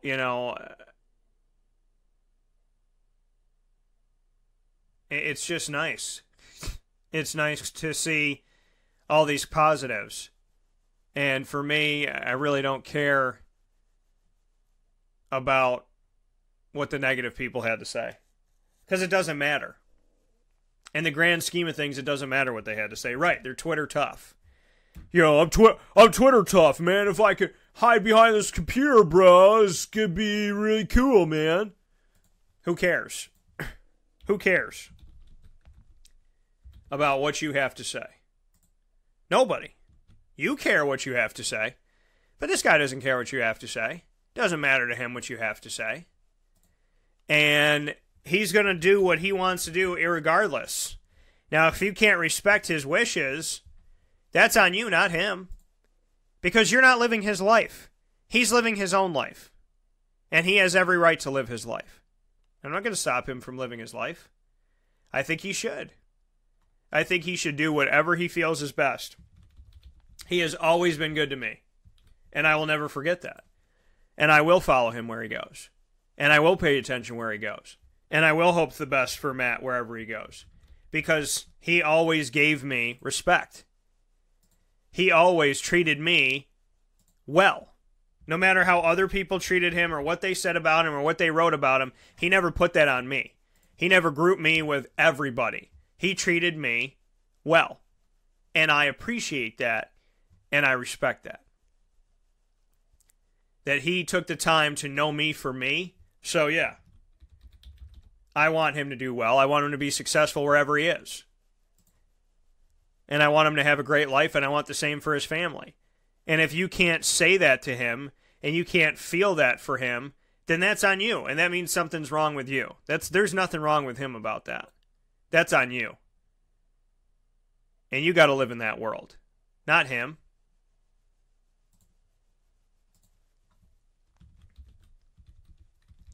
Am I surprised that he's leaving? No. Because the role wasn't there. And it didn't seem like it was going to show up.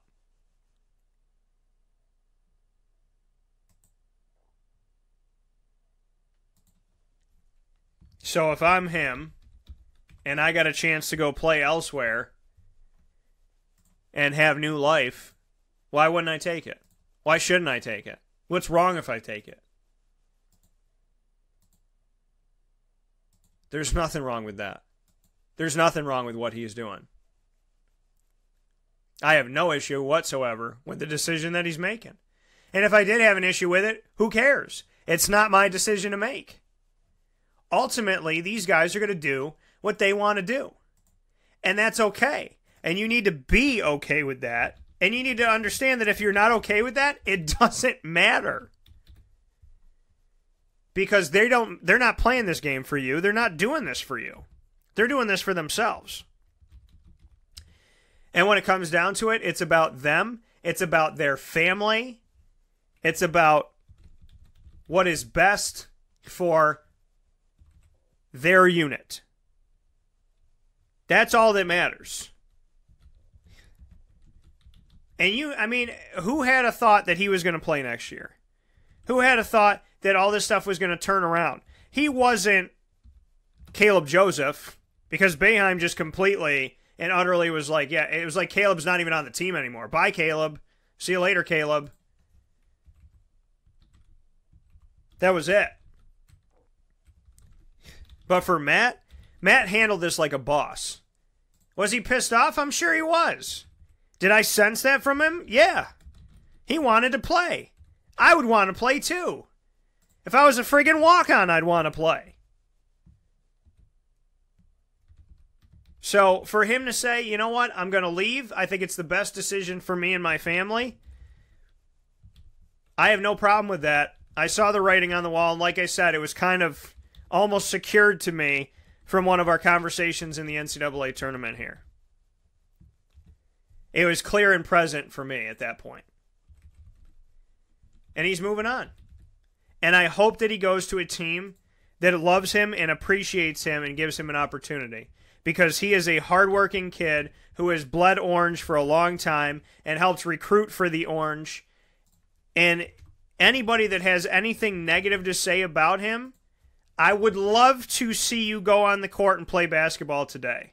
I would love to see you go out there and huff and puff and not blow anybody's house down.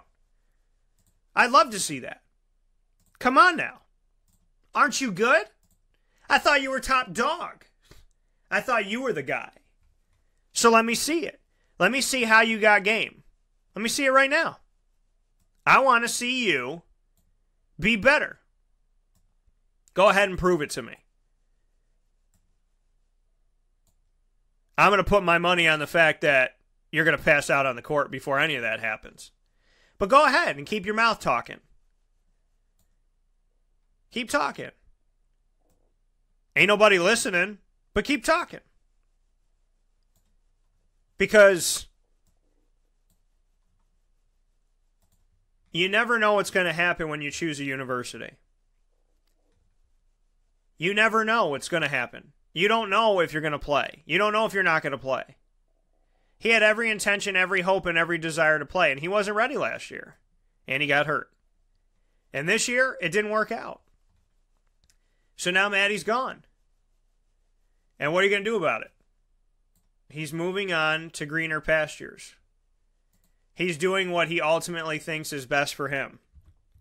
And I have nothing wrong with that, and I have no qualms with that, and I have no issue with that. And like I said, if I did, who cares? If I had an issue, what does it matter? He's going to do what he wants to do, and that's okay. And he has every right to make that decision. And the writing was on the wall. And if you couldn't see that writing, you weren't paying attention. Because the writing has been on the wall for a while. In my opinion. And I wish him nothing but the best, and I hope nothing but the best for him, and I respect the hell out of him. I really do. I respect the hell out of the kid. because he handled this like a professional, and he played with his team like a professional, and he fought with his brothers like a professional. And he was hard on himself when he made mistakes. And I can't ask anything more than him showing his maturity. He didn't speak badly about Coach Boeheim. He didn't rip his team. He didn't make it about himself. He made it about them. And I hope you go back and you go on wakeupcalldt.com and you can click on the RSS feed, the iTunes podcast, or the downloadable app powered by Podbean.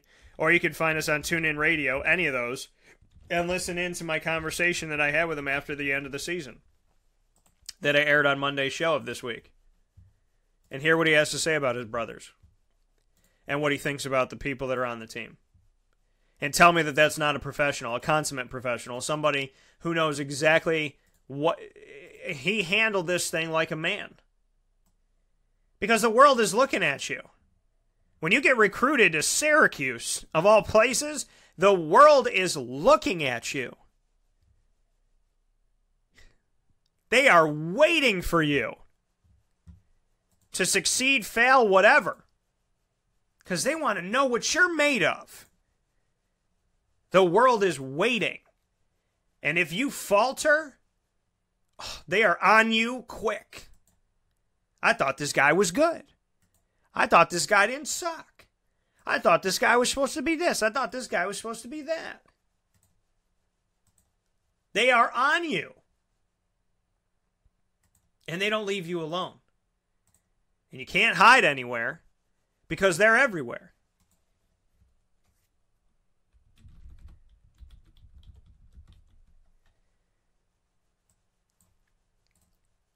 And he handled this thing like a friggin' champion. He handled all the questions like a champion. Why aren't you playing? Why aren't you out there? Why aren't people paying attention to you? Why aren't you scoring? Why'd you throw that pass that way? Does Boeheim like you? He had to deal with all that. You didn't have to deal with that. He had to deal with that. And he handled it like a champion. So, Maddie, anybody that's got anything negative to say about you, tell him to come call me. I'll talk to him. Because you worked your butt off. You came to the school you wanted to come to. The school that you have love for. And it didn't work out. And that's okay. I've fallen in love before, and it didn't work out. I thought I was in the right place, and it didn't work out. It happens. It happens to the best of us. And I hope that wherever you go, you play, and wherever you play, you're successful. And wherever you're successful, that fan base appreciates you.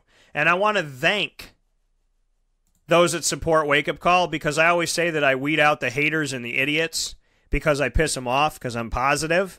Because I'm positive and I talk about God, and that usually is like acid on the skin of these hateful people.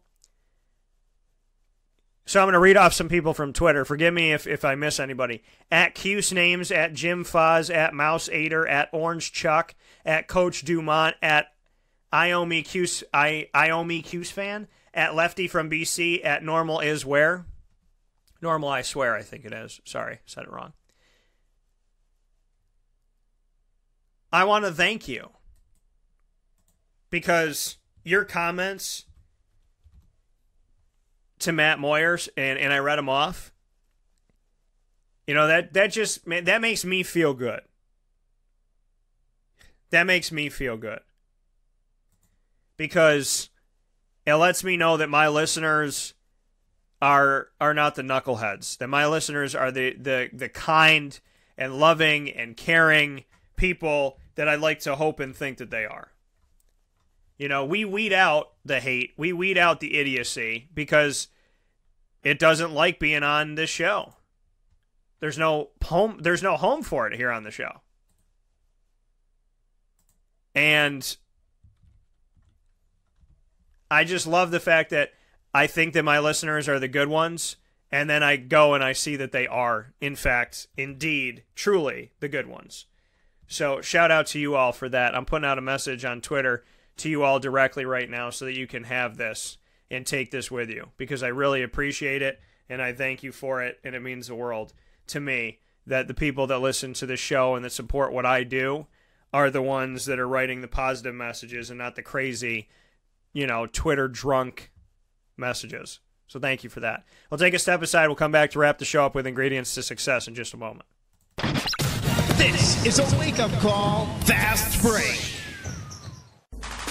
The Wildcat Sports Pub in Camillus, New York is located on 3680 Milton Avenue in the Home Depot Plaza. It is your family-friendly sports bar and restaurant. Folks, some sports bars aren't family-friendly. Some family-friendly restaurants are not sports bars. The Wildcat Sports Pub in Camillus, New York is proud to be both.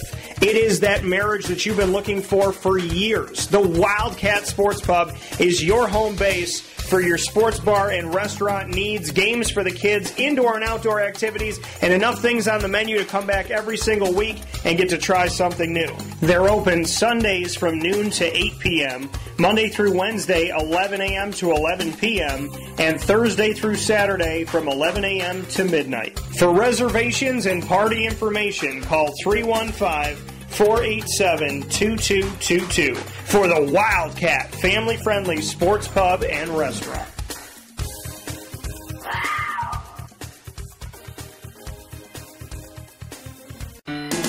Hi, this is Kira from Looking Glass Events, where we're always giving you a reason to celebrate. Whether you have a small business, large business, personal event, or wedding, we are available to plan and coordinate your dream event to life. Every detail, every step, Looking Glass Events is working with you all the way. Call us at 315-702-4653. That's 315-702-4653. Or contact us through our website, lgweddingsandevents.com. Looking Glass Events, giving you a reason to celebrate. The Penn and Trophy Center on 111 East Willow Street in Syracuse, New York, has been making memories for Central New York for over 60 years. It has the trophies for your teams, and when you walk in there, it's so much more than just that. When you walk into the Penn and Trophy Center, you are immersed in the reality that anything can be customized, anything can be engraved, whether it's for your anniversary, your wedding, your bar mitzvah, your birthday party, whatever you want to do with that memory, that watch from grandpa, or that bracelet from mom, or that wedding ring that's been passed down through your family. If you want to get something engraved with a memory to last a lifetime, the Penn and Trophy Center, 111 East Willow Street in Syracuse, New York, where memories are made and where memories last a lifetime. This is Jimmer Sikowski, owner-operator of Chick-fil-A Cicero, 7916 Brewerton Road in Cicero, right in front of the Home Depot. I had a deep feeling that God wanted me to do something bigger with my life and to help people, help others. He kept putting Chick-fil-A in my life, and I realized as I was going through the franchise selection process that positively impacting the lives of others was really core to what we do here at Chick-fil-A. First of all, it starts with the food. The food is brought in fresh daily. We bring in local produce. We prepare to order in the kitchen. We hand bread our chicken. We hand spin our milkshakes. It's great food. It doesn't taste like fast food. I think the second thing is the way people feel when they come in a Chick-fil-A restaurant. It's different. We try to treat people with intentional kindness here, which is very different and deeper than good customer service. And so I think it feels remarkable for most people to come in a Chick-fil-A restaurant. And then lastly, the impact that we try to have in the community is very different. It's a big part of the expectation of every operator of a Chick-fil-A restaurant is that they're actively engaged in their community, they're a leader in the community, and they're making a difference. When they realize that what we're striving to do is to shine a little light in their life, that's a very, very different experience than you will have in any other quick service restaurant. And it's that remarkable experience that I think people will emotionally connect with.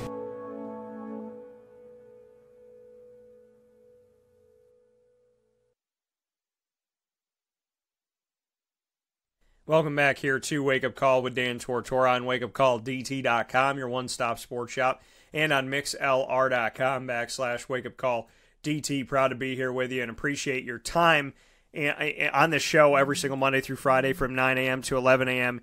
Eastern Time. And I shouted a bunch of you out, and you've already responded to it. Vince, Jason, everybody here, for all your kind words and no hate to Matthew Moyer. You know, I said that those that listen to my show, I feel like we weed out the crazies.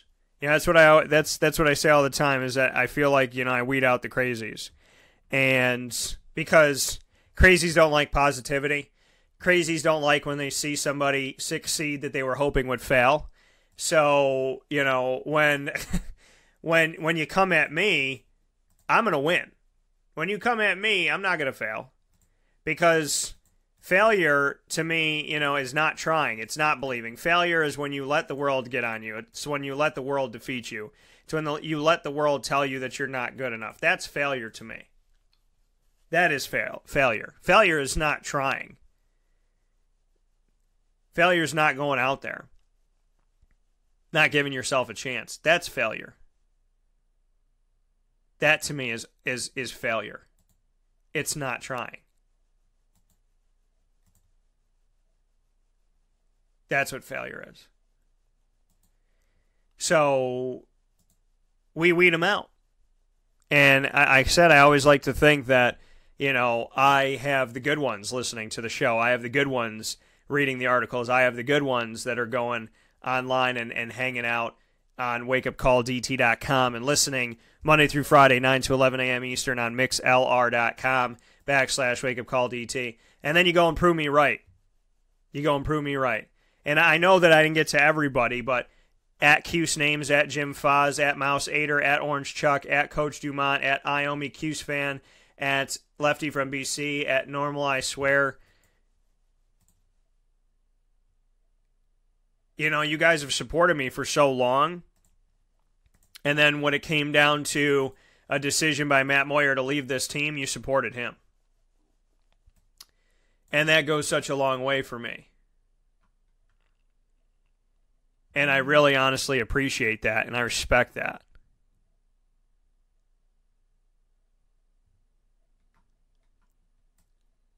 I really do respect that. Because you don't have to be kind. You don't have to be nice. And there's a lot of people, unfortunately, that aren't. But you find ways to be. And you find ways to be happy and to be proud and to be positive. And those are, you know, those are the true meaningful things in life, when you can find somebody that just finds a way to be positive through all the craziness. So, you know, I shout you all out because you deserve it. You deserve it. You deserve every little bit of it. And it's an honor for me to broadcast and to talk with you. That to me is a true and amazing honor, is to be around you. So thank you for making my job fun and making my job easy, in the sense of the way that you treat people.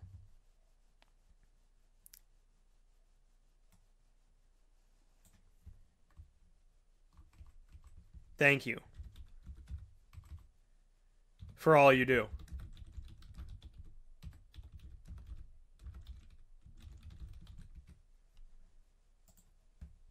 I appreciate it. Because it takes nothing to be positive. It takes nothing. Just do it. It's it. And it really just goes a long way. Thanks for sharing this. God bless all these great Syracuse fans. That's what Tom just sent over to me. God bless you, Tom.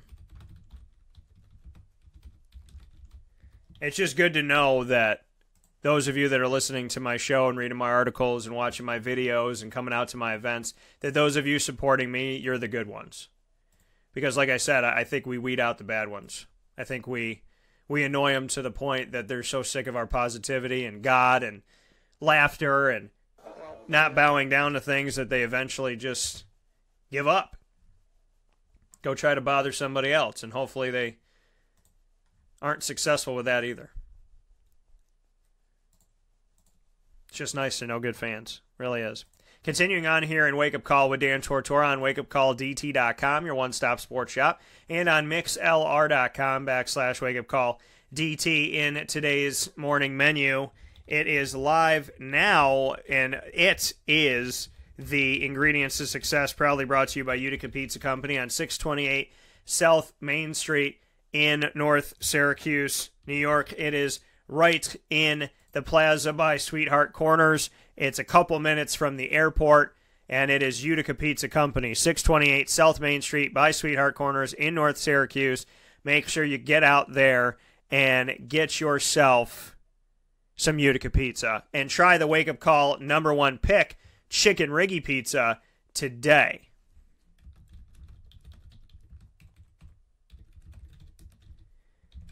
And definitely get yourself some of the other favorites. I mean, from Chicken Riggies to Utica Greens to the Philly cheesesteak with Utica Greens on top of it, which I like to get as a little specialty order. Put yourself out to Utica Pizza Company and go enjoy some amazing food. You can also have them cater. You can have catering. It's a Utica thing. Takeout and delivery by calling 315-214-3060. That's 315-214-3060. So make sure that you make that phone call and then go visit them on 628 South Main Street, North Syracuse, New York, right by Sweetheart Corners. Ingredients to Success. How about this? How about the ingredients to being a good fan? How about we do that one? Shall we do that one? Let's do that one. The ingredients to be a good fan. Good fans don't discriminate. Good fans don't turn their backs on the team. Good fans don't lie, cheat, and steal. Good fans don't want the coaches to lie, cheat, and steal to get recruits. Good fans don't turn a blind eye to immorality.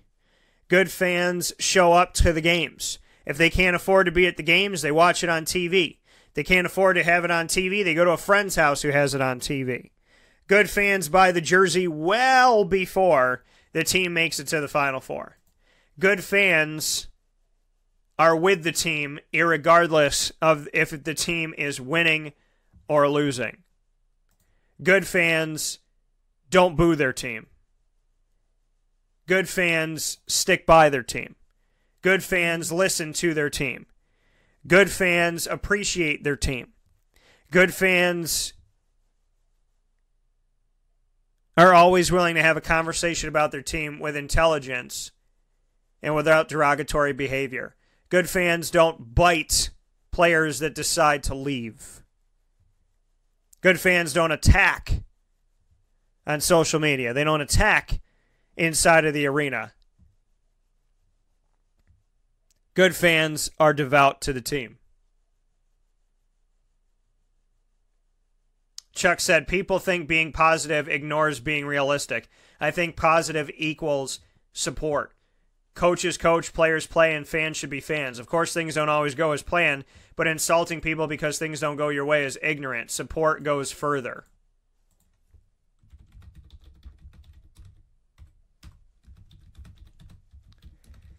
I'm putting to Chuck right now, I think you and I may be the same person is what I'm sending to him. Because I'm reading his sentiments, and it's what I've said on the show. I mean, for those of you that listen to the show religiously, these are the words that I say. And you're either a fan or you're not. There's no such thing as kind of being a fan, or I'm a fan today, or I think I'll be a fan today, or let me let you know in a couple hours if I'm going to be a fan today, or I'm a fan from, through the first few games, but if they don't do this, I'm not a fan, or if they don't make the tournament, I'm not a fan, or if this doesn't work out, I'm not a fan. That's not how fan bases should ever go. You're either a fan or you're not. You either support or you don't. And it's as simple as that. It's as simple as that. So, being a good fan is all the things that I mentioned. Those are the ingredients to success. And please understand something, fans that were fair weather with Syracuse, they didn't need you to win games. They won games knowing that you were spitting on them. They won games calling you out in interviews I did with them. They won games knowing that you existed and not giving a damn about it. They won without you. They won despite your hatred. Because at the end of the day, they're on the court, you're not. They're always going to exist. They're always going to be there. And it matters for fans to come in the stands and be there in support, and it matters to fill that arena, and fans are special.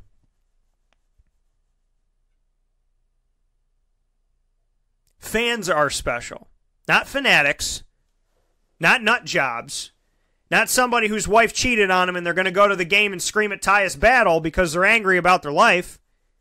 People on Twitter that fight with strangers, they have no life that they're proud of. People that scream at Tyus Battle have no life that they're proud of. I've never met a happy person that's heckled anybody. I've never met a happy person that's looked at a stranger and gone, I'm going to ruin that person's life today. Because happy people don't think that way. Because happy people aren't insane. Happy people understand